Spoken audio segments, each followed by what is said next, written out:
these are my trees. And it doesn't really take a trained eye to figure out which one, the progression of them.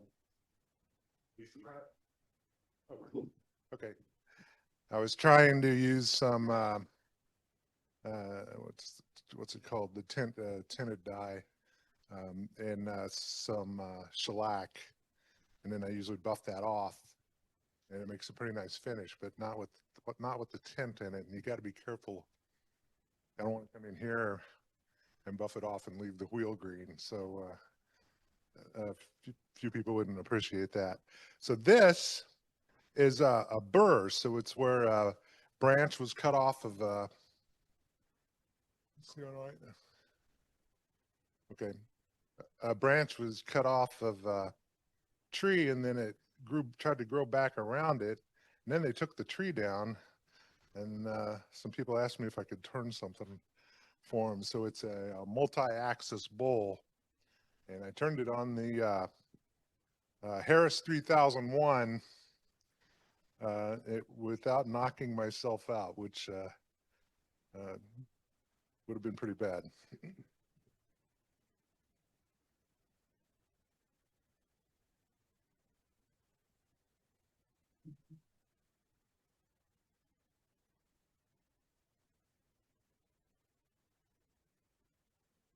All right, this was a fun activity, definitely more difficult than I thought it was going to be. I broke a few in the process.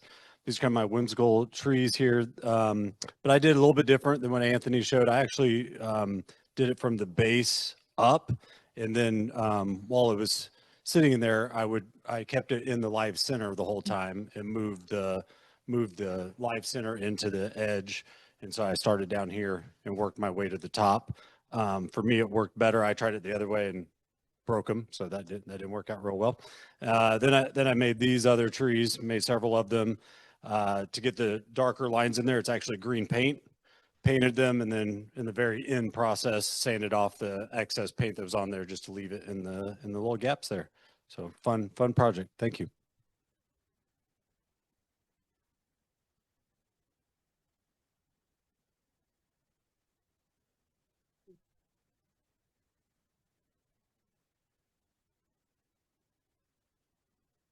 If I turn the outside area and then with a face plate, and then moved it about 3/4 inch off center to turn the bowl part out, you know, so I could have room for these from Hawaii. It's monkey pod wood, and then Hawaii. Use your mic. I finished the bottom afterwards, so you can't see, you know, where it was off-centered situation. So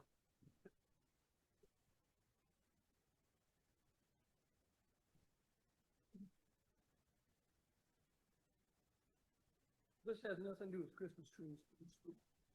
A long time ago, I started turning these off-center baseball bats, and they're done on 2 axes. Okay. A number of years ago, I was going to turn a set of 5, and then I started pepper mills and forgot about them. So they set in I just found them a couple of weeks ago. I probably did these 18 or 20 years ago. So they're just set onto, this is the ball going the bat. This one was tough to do. It looks simple, but it was tough to do. So that's my contribution to offset turning.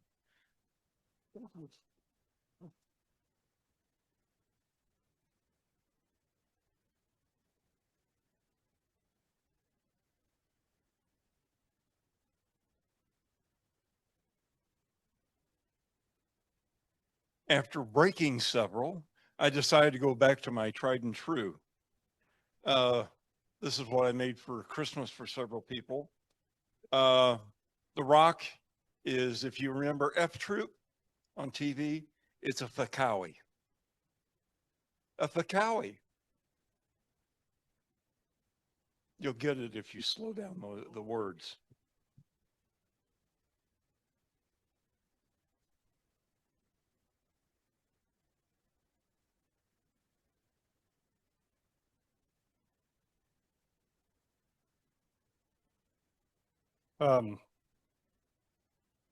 I got to stay off the internet.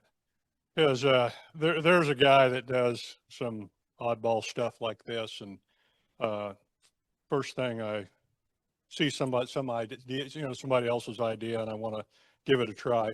This is a hackberry 9 or 9.5 inch hackberry sphere that I made a donut chuck for in order to the goal was to get 3 shafts going through the sphere and not have them, intersect in the middle. And I'm really close on some of it, but I made a donut chuck to go on my lathe so that I can adjust it to the right and I can adjust it up. And then I also made it to where it'll swing out. So I have a lot of different variations on the angle that I can, so this is experiment number 1, and I'll be doing some more of them just for the heck of it.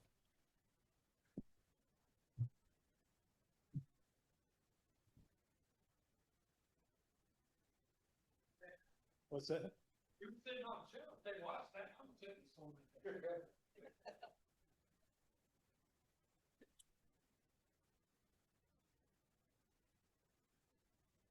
So this is right here. This is my. I use the carbide tools more than I do the other ones. So I just went home that night and tried to make it with the carbide tools, and then once I tried the high-speed steel ones, they all broke. So I never got one to come out any better than this one did. So this is what I had for it, but I did it again with the lid for this one. It was the same idea. I just turned it in a couple of different directions instead of trying to go straight down and back up like he was doing. So it came up weird.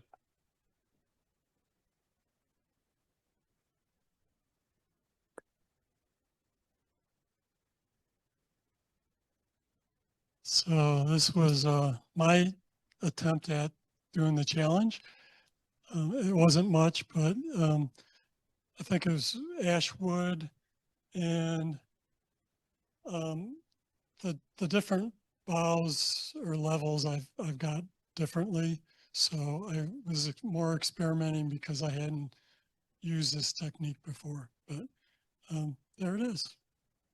It's got some, I've used like a 1/4 inch gouge on some of the fins, and so it was, the pressure between the gouge and the wood was not quite right.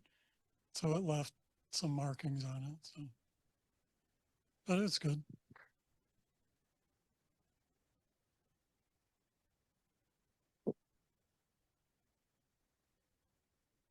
So this is, I figured I'd already made a tree. I didn't need to make another one. And so this is essentially the same method as making those scoops. And I had to sand it. So it's designed as a stand. It's a Jayhawk egg.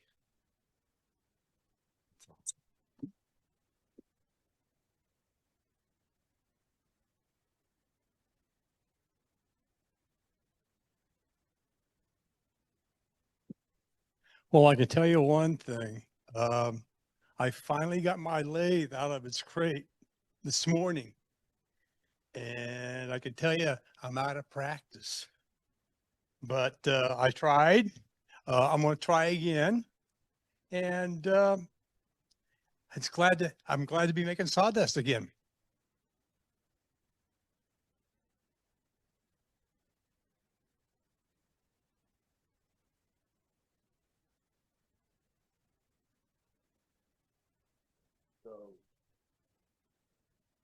A couple of years ago, Anthony had a class on turning these, and these two I turned in the class.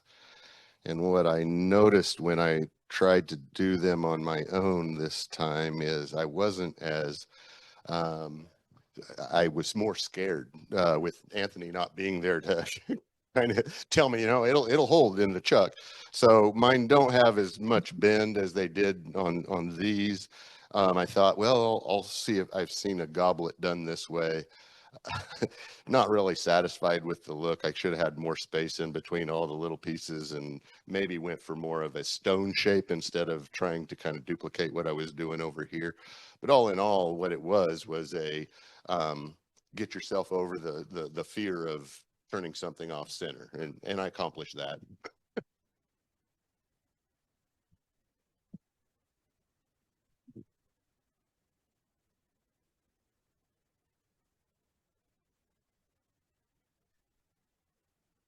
I spent my time trying to understand and develop this part of Anthony's design, which is a lot like Escalon's Chuck in France, his number 4 Chuck. I have the number 2, but in any event, I used a 1/2 inch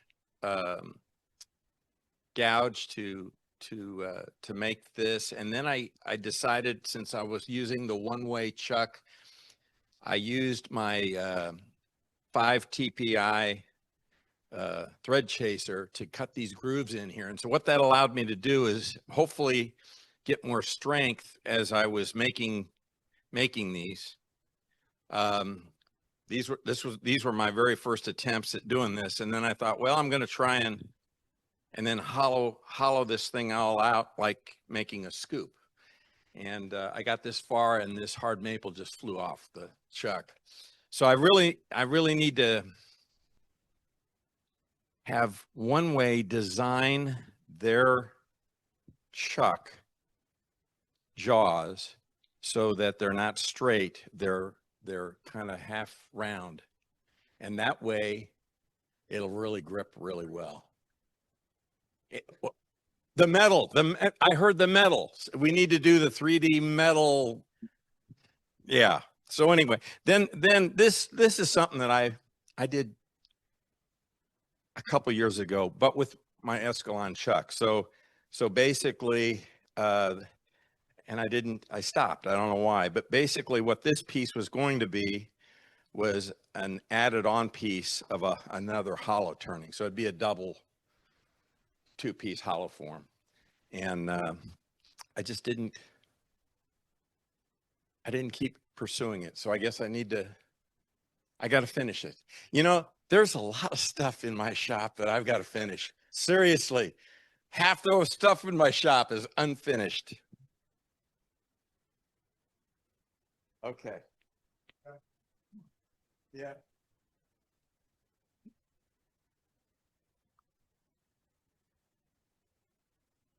So I tried the trees. I made the mistake of going home and like the next day or the next week trying them before that he had posted the video of it. And I did the first one and forgot, I think this was the first one, or this one. Forgot, I said, oh, I turned the top. And then I switched it and moved it and went, oh no. And had a little problem. Once I got going, I was fine. And then I was like, oh, okay, so this time I'm not going to do that.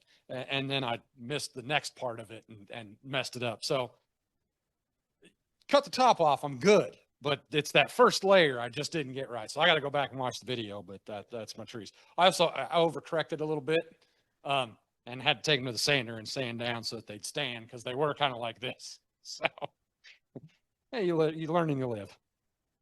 Right.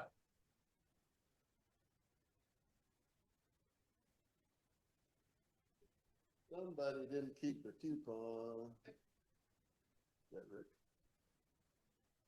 All right, we're going to draw for our $30 worth of gifts or craft supply gift certificates. Chuck, you want to draw a number for me? 619. The last 3 numbers are 619. Do we have? All right, Ben. Ben, you get those 3 cards that are there where it says challenge table. Craft supply gift certificates, and they got a little bit of everything. So I see a lot of interesting things over here on our show and tell table. So if somebody wants to get us started on that.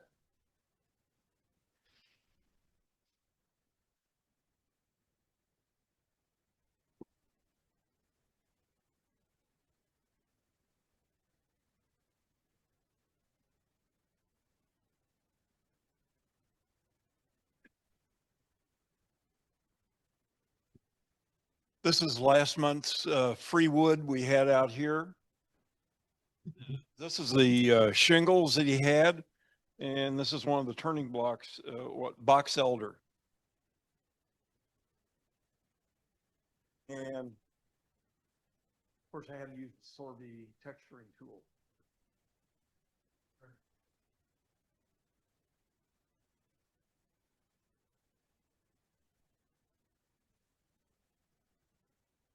So if anybody didn't realize, Valentine's Day is in February. So I made hearts, and this one is for my wife, and it's a hanging pendant. And so I made those. I turned them. It was just a cylinder with a hemisphere on the end of it, bandsaw it at the angle. You cut different angles and you get different shapes of the heart. And so that was a fun project. Put them together so that they match was the hard part. And then these are my early entry to next month's demo challenge. Turn something different. Well, yes, absolutely. And this, I really enjoyed making that. I follow a gentleman called Jim Duxbury. He makes some wild stuff, and I had to make one of these. And it's people ask me, the men ask me, well, how did you make that? And the women go, well, that's really fun. So how I made it, it's a ring. I made a ring. I had a 1/4-inch beading tool, which was too small. So I didn't want to spend $50 for a 5/16 tool. So I took a piece of hot rolled heavy gauge sheet metal, drilled a 5/16 hole in both ends, made a beading tool and a captive ring out of it on the grinder. And there's the byproduct of it. It actually writes. It has a piece of lead in it. It does write. And so, you know, if you want to turn something around, that's what you do. Now, another thing is the books. Okay, here's the book. Interesting book, Canadian Labor Arbitration, 2nd edition. I found it very boring. So I've got three different diameter and depth of holes in it. And I made a holding fixture. It was round with 4 bolts. And then I clamped it all together. I used a piece of thin plywood to cut into it. And then what you do at the bottom is you insert a piece of aluminum sheet metal. So you go down until you get to your sheet metal and you got your holes. So and then this was my first prototype. I just went to the library and I said, okay, I need a big book that you're going to get rid of anyway. And so, yeah, the time motion study and design of measurement of work, they were going to get rid of it. So this has got 2 different depths of holes in it, as you can see. And I had to do that. It would turn something different and for fun. I just had to do that.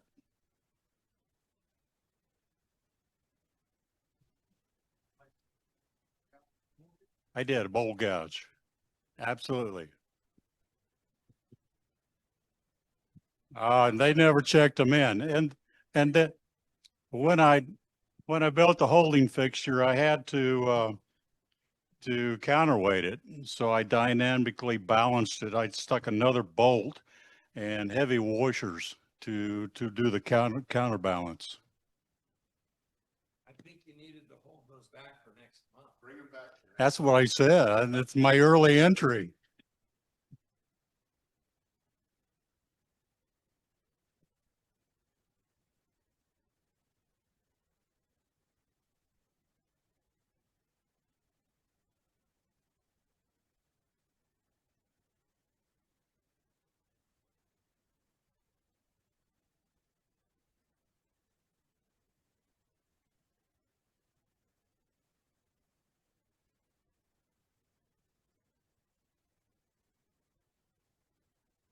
close on that? No, it has to be the guy from the top.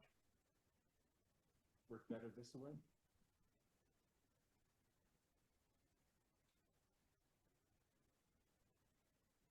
You can't get in straight from the top, can you? It's, there's a face in the vase here. And what I did was, I was making stands for these eggs. This is a Missouri tiger egg. This is for somebody that hasn't decided yet. And so I was making little rings that these would sit in, and I brought some of them. They're real cheap and easy to make. And I decided I would make something a little more extravagant. And this is, I think, the first one I made.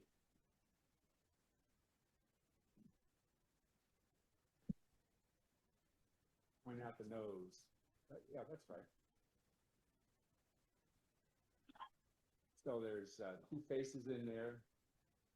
Hard to see though, isn't it? I think it's upside down. It's upside down still?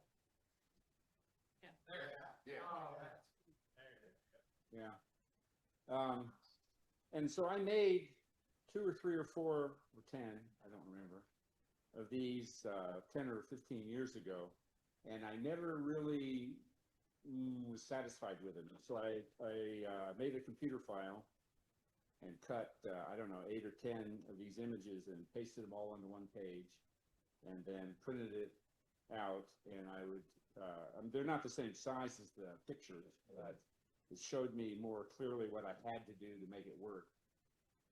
And it's kind of fun. So I made 3 of these.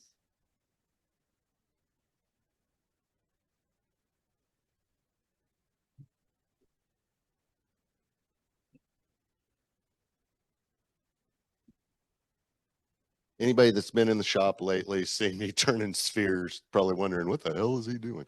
I'm taking them home, and my wife got me like 3 different kinds of markers. I think I've got about 300 different markers now at home of different kinds. And so I was trying out different markers and different applications and different patterns. And there is something for me that's very satisfying about turning a sphere and getting a nice round sphere. So taking that then and adding a little decoration to it, and then taking the decoration and adding a little decoration to that. That was kind of what I was doing for a while, and just finding different combinations, different ways to come up with different patterns. My wife said, do the Death Star. So I did a Death Star. Actually did a couple of them. Turned some in Corian, glued some Corian samples together, and then turned balls, and they really look cool. I sent my wife said, well, send me a picture so I can show my friends. So I sent her a picture and said, here's the subject line said, a picture of your husband's colorful balls. And she said she spit her tea out when she read that. So, but I've been having a blast, and I'll probably keep going for a while on it and see where it ends up. But that's what I've been doing for a while.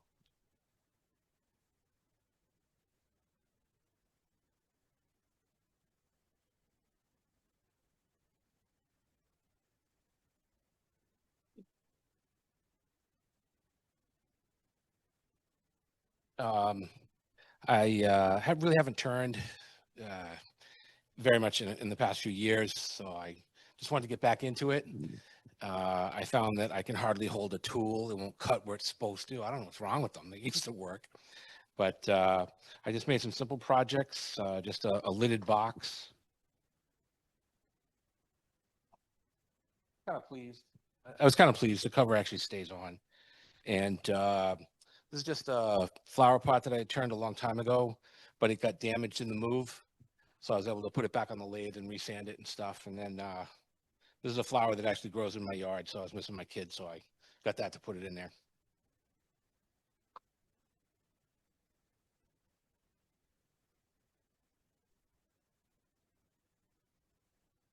So these are a couple of things I thought, since tonight's thing was on 3D printing, I would bring in some things that I had printed. I use a program called Tinkercad, which is like CAD for dummies. It's super, super, super simple, just shapes, and you just kind of connect them together. So I made this. This is, I'm going to get you can go to Sam's and get two big cutting boards that are about 3/8 of an inch thick.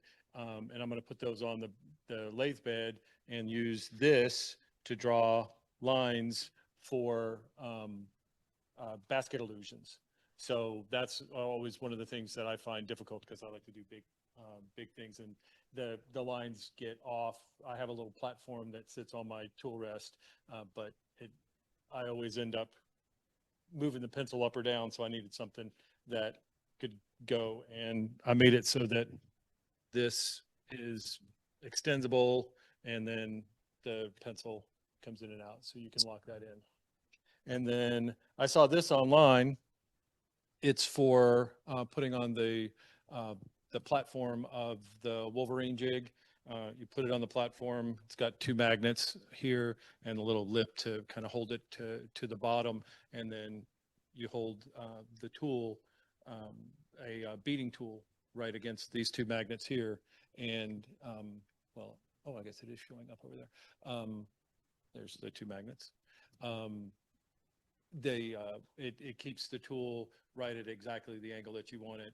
So it's easier to sharpen the beading tools, which are, in my opinion, difficult to get sharp.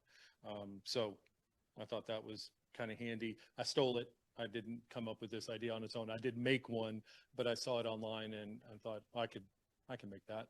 So I just took a still of the video that the guy had and copied it. So you can do a lot of different kinds of things if you feel so inclined. So.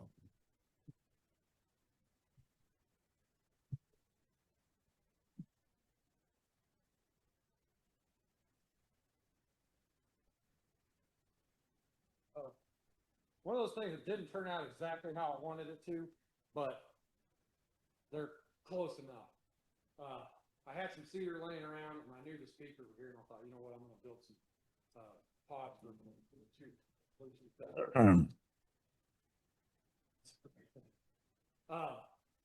Anyway, so I had the cedar. The problem was I wanted to make like flame, because the cedar really kind of does look like a flame when you get it all polished up. Well, the problem was you got to cut the top off to drill to hollow it out.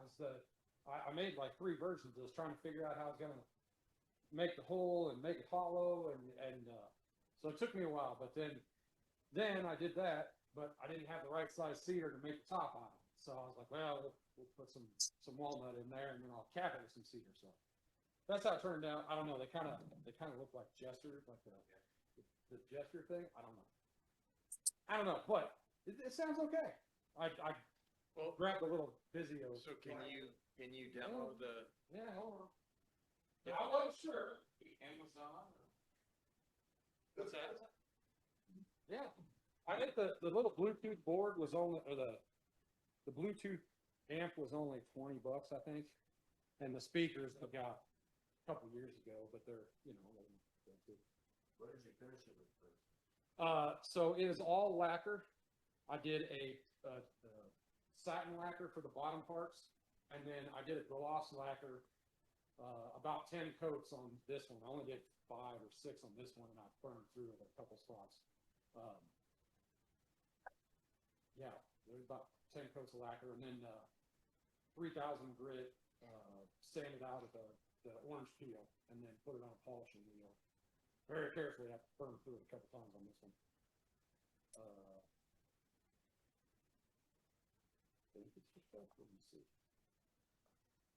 So that's your subwoofer there, and then yeah, they didn't sound very good with just these. There was no bottom end to them, so I went ahead and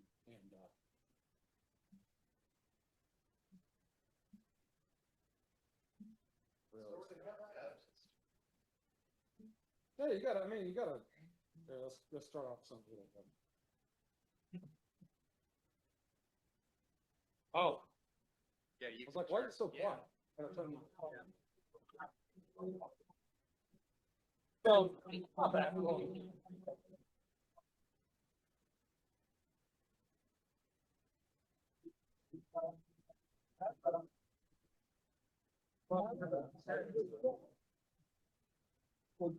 Anyway. Yeah, that was my this week. Okay.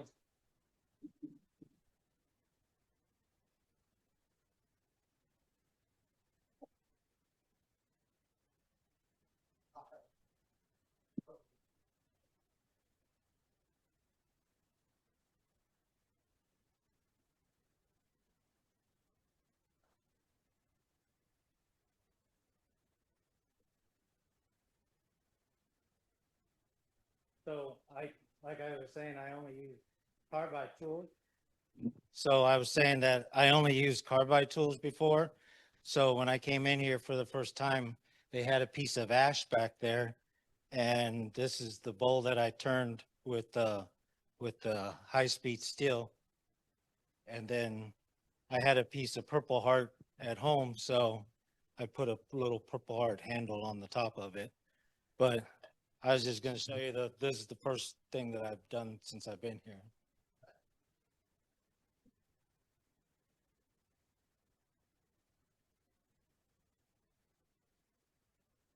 Ben comes in the shop and makes the biggest damn mess you ever seen. He takes pieces this big and then they're this big by the end, and he's got shavings everywhere, but I love it. I love it. Thank you all for the challenge and the show and tells. I think that makes such an interesting, see those new ideas and things that people are doing, and maybe spark some ideas in your head, get you going. I thought we had a great meeting tonight. I'm looking forward to this coming week. Is supposed to be wonderful temperature, but I'm still going to try to get my butt in the shop a little bit and keep turning. So I hope everybody has a safe drive home, but I think that kind of covers our meeting, and appreciate everybody's input, and especially everybody bringing the things in to show. I think that's real important and really special. Yes, there's some fun stuff out there, and very unique. Rick Tucker's going to have to bring his back next month, because that fits the bill for next month's challenge. Next month's challenge is pretty wide open. I mean, so I expect to see that challenge table full again, and we'll get $30 worth of gift certificates out there again for you. So please try a challenge. Tell me again, Kurt. Our challenge is basically try something different and unique, just like Rick was bringing up here. So find something out there and do it. Thank you all, and anybody that can help put up chairs, we appreciate that help. Thank you.